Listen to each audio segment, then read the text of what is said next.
This is Frank Islam, Chairman and CEO of FY Investment Group, and your host of Washington Calling, where we interview leading voices from business and politics that impact you, the viewer. Today, we are fortunate to have a distinguished guest, and his name is Professor Ishtiaq Ahmed. He's a Swedish political scientist and author of Pakistani descent. He obtained a PhD in political science from Stockholm University. He's currently Professor Emeritus, at Stockholm University, who is also visiting professor at the Institute of South Asian Studies at the National University of Singapore. He has written a great deal on the partition of India and Jinnah's role and his success and failures. Thank you, Professor Ishtiaq Ahmed, for coming to our show, and we welcome you. Thank you very much. I'm greatly honored to be invited, and I'm looking forward to this conversation with you and with Shehzad Sahab. Yeah.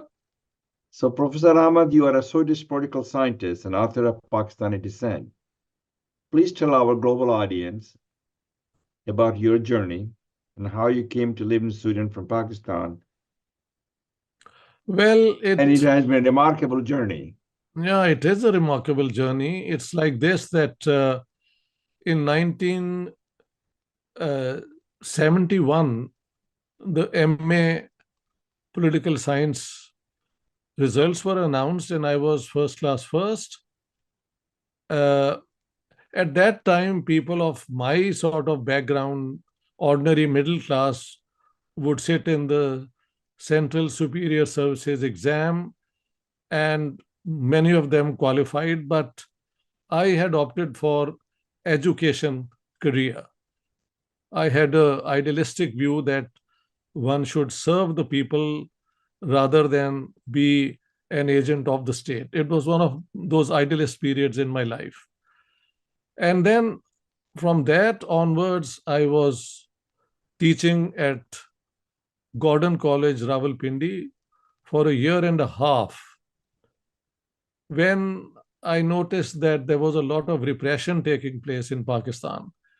Trade union leaders were being rounded up, and generally there was a pessimistic sort of atmosphere in Pakistan. Although Mr. Bhutto had come to power and people expected a lot from him.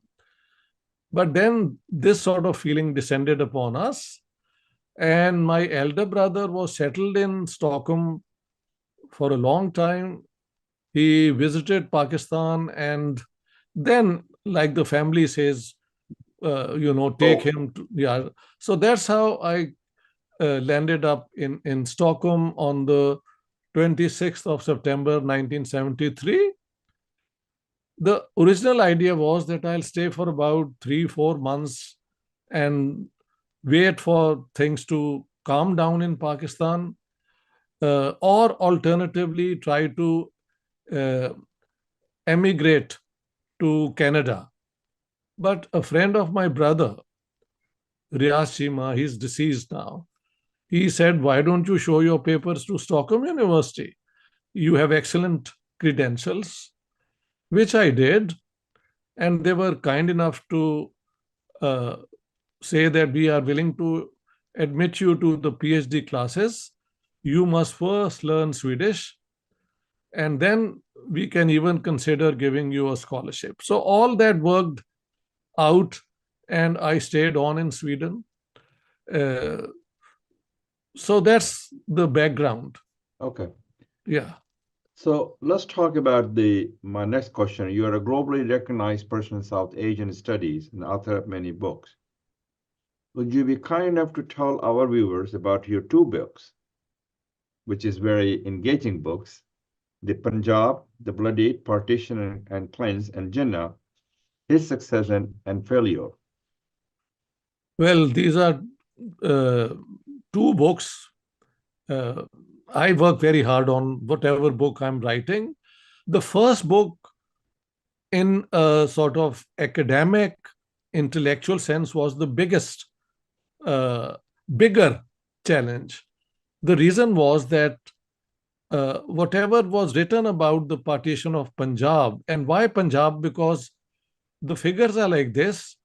that in the partition of India, if 1 million people were killed, Hindus, Muslims, and Sikhs, and 12 to 14 million were forced to leave their homes to seek refuge on the other side, depending on whether you were a Hindu, Sikh, or a Muslim. The figures for Punjab were extremely startling. 800,000 fatalities, deaths were in Punjab, and 10 million people of its 34 million population had to run for their lives across the border drawn by the Red Cliff Award in at the time of partition. So I wanted to know why the Punjab suffered so much, why so much violence transpired in Punjab, where I also come from. And from my childhood, I had been hearing stories of some of the violent acts which had taken place on Temple Road, Lahore, where I was born and grew up. So you born in the part of the Pakistan, part of the Lahore? In Lahore on the 24th of February, 1947. Long time ago. Just before the partition. Just before the partition. Yeah. So partition, violence, partition, savagery, butchery, whatever you want to call, the stories about them were told all the time in our area, in our family. And so this became a concern of mine to find out what has happened. But when I was at Stockholm University, and before our eyes, Yugoslavia had disintegrated. Mm-hmm. And the ethnic violence which had taken place, again, sort of reminded me of my duty to look at what had happened in the Punjab. The problem was that whatever material existed at that time was up to the 14th of August 1947, when the British transferred power to India and Pakistan. Right. Up until then, you could find the weekly secret reports of the governors. You could find many other sources, but official documents ended on that day. But the evidence seemed to suggest that most of the killing, the spiraling of violence took place after power had been transferred to the Pakistani and Indian Punjab. I got you. So, yeah. So that's the story. So that's the story. And so I wanted to find out, how can I tell this story? Right. I got a grant from the Swedish Research Council to do research for 3 years. Oh my goodness. Actually, it took me 11 years to finally come up with an explanation, not just a narrative, but an explanation of what happened, how, and why. And that book was very well received in both India and Pakistan. In Pakistan, to my very great surprise, it won 2 Best Non-Fiction Book Awards. Wow. One at Karachi and one at Lahore. Wonderful. So what I did was I would come to Pakistan and India during winters. At that time, getting a visa to travel to India was not a problem. At that time? Yeah, at that time. That is from 2002 to 2005. Okay, so that was the time of who was the Prime Minister of India at that time? I don't remember now, but I think it was Rajiv Gandhi. Whosoever it was. No, Rajiv Gandhi had been assassinated by that time. Right. Yeah, but things were still not so bad, The 26th November 2008 terrorist attack on Mumbai had not taken place. Right. So I could get the visa to go to the Indian Punjab. Going to the Pakistani Punjab, of course, was not a problem. And so I started tracing people, sometimes who came from the same place and could give evidence of exactly the same incident that I was researching in. So the book then is based on about 262 oral histories which I collected, Wow. and the transfer of power 12 volumes of the British, the fortnightly reports of the British governors, two newspapers, the Tribune, which was pro Congress, and the Pakistan Time, which was pro Muslim League. And Right. then, of course, many other uh, sources as well. And Let that me book has become like a reference for anybody who wants to do to study the partition of Punjab. the Because partition of Punjab. before that, only a pilot study of some women who were uprooted was done by Urvashi Batalia and some other women in India. But it was a pilot study, just maybe 20, 30 women who were. I wanted to do it for the whole of Punjab and do it in a chronological order. And all that is presented in the book. Very nice. You're the few academic who enjoys equal access in both sides of the border in Pakistan and India. Yeah. How has been your experience in India, especially on your recent visits? And what lessons have you learned from India that you want to copy and you want to make sure that you can propagate and promote that in Pakistan? Well, I think India represented the original India, represented the founding principles of the freedom movement, that it will be a secular state, Right, it will be an inclusive, pluralist democracy. right, And this they instituted in their constitution. And fortunately for India, they had Jawaharlal Nehru at the helm of affairs as prime minister, right. who was a very enlightened man, a statesman, I would call him, not He was. too much of a politician, but a statesman. Right, And I think his uh, leadership during the first 17 years was formative to India becoming a democracy. Now, of course, we have trends in India which remind us of what we have done in Pakistan by using religion as the basis of nationalism. right. So, current India is a worrisome thing for me. But in Pakistan, since we founded a state on the basis of religion, and all Hindus and Sikhs were literally forced to flee from Pakistan, what remained of West Pakistan, which is today's Pakistan, are just Muslims. But then we realized, to the chagrin of all perhaps, that among Muslims there were all these divisions of sect and subsect, and linguistic nationalities had their problems with one another. So using religion or any such marker to found a nation in the hope that it is a homogeneous nation, I think is very problematic. Okay, so if I think Khurram has mentioned to you, you gave a talk in Washington D.C. in October 2022 based on your books. Has anything changed in Pakistan as far as the civil-military relationship is concerned? Do you think that Pakistan needs a new direction, new ideas, and new thoughts?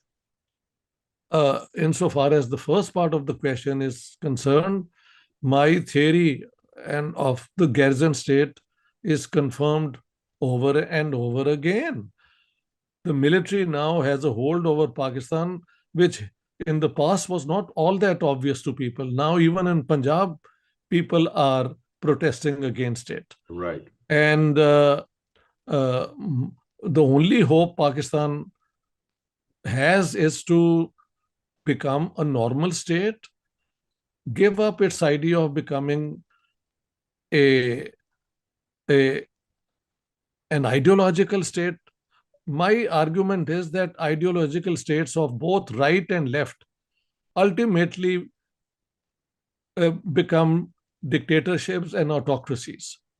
And so Pakistan, in addition to that it became an ideological state, had an ideology which was backward looking. They wanted to bring the 7th century into the 20th, 21st century, and that is impossible. Right. So Pakistan has complicated its own future by all these extreme ideas they have been promoting. And so now Pakistan is in a very bad shape. If they want to become a normal state, they have to, of course, establish the rule of law in Pakistan. And in this region, they need to sort out their relations with Afghanistan, with And India, and with India. Iran, Right. with all these countries. You can't live in a region and have a, a conflict with all your neighbors. I So agree that's with you. Pakistan's tragedy. Yeah. As we understand, you said in February that Pakistan's election may have been rigged because of Imran Khan's PTI, and he had a more member of the parliament than the current government, which is led by Shehbaz Sharif, is in power right now, as I understand. And how do you see him meeting the challenges, what you call a broken economy and relationship with its neighbor in India? Especially, you mentioned Pakistan. Do you think that India needs to work with Pakistan in terms of the trade? Do you think that the Pakistan is in a despair conditions? Well, let me attend to the various aspects of your question. The first part was what? Can you repeat it? There were many questions in one question. Well, you said that the Pakistan's election may have been rigged. Yes. Well, there is absolutely no doubt that they were massively rigged. They were massively rigged. There is absolutely no doubt. I have consulted my friends from childhood who are responsible people, and without any exception, they all say that this was too blatant, too obvious that the election was rigged. But they got away with it, as far as we can understand. But we also know that negotiations are now being um, arranged between Imran Khan and the establishment. And I think President Alvi has been given this task to do the negotiations so that something can be sorted out. Regarding the current government, well, it has its hands tied down because the Pakistan economy is in a very bad shape. What can they do? We have the IMF compelling us to make, Concessions. changes, which if they do carry out, and they have done it, means that the burden of the crunch is transferred to the common people. So Pakistan is in a bad shape, and this government, even with its best intentions, has very little leeway to find a way out. So I have been arguing, and I've been arguing it for a very long time, that Pakistan's best bet is to work out some sort of normal relations with India, which should include the resumption of trade and trust building. I have even gone to the extent of saying that the line of control should be accepted as the international border between India and Pakistan. So this is a proposal which I have been presenting in many interviews and talks. So short range, immediately normalize relations with India, open trade, and then in the long run, if you want to stabilize this region, I have a theory that countries which have uh, unrecognized borders or disputed borders always have a great sense of insecurity.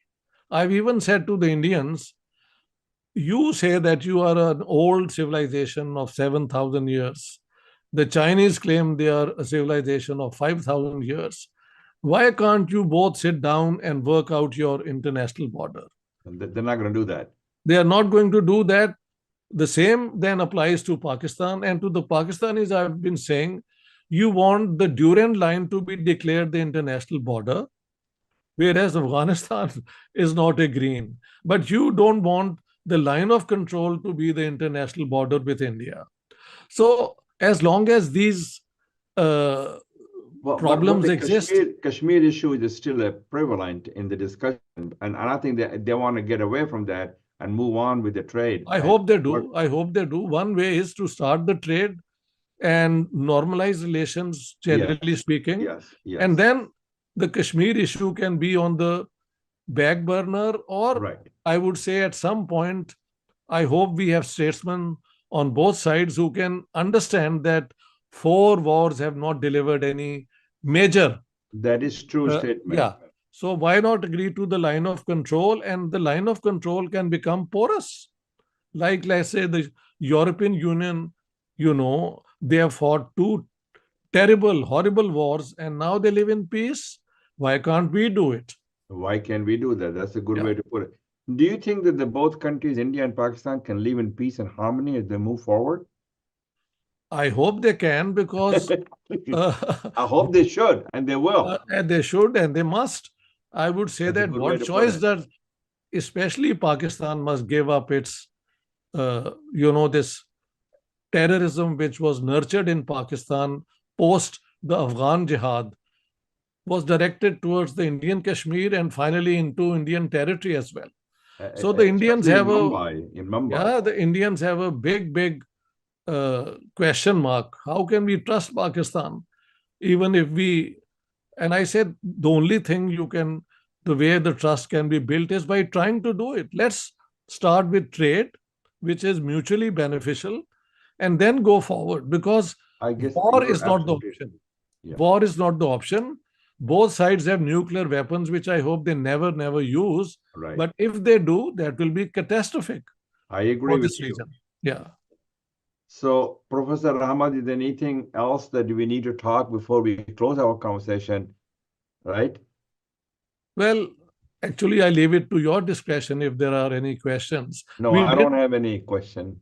Okay, then we end here then. Thank you so much. This is Frank Islam, Chairman and CEO of FY Investment Group, and saying goodbye and thank you for watching. Goodbye.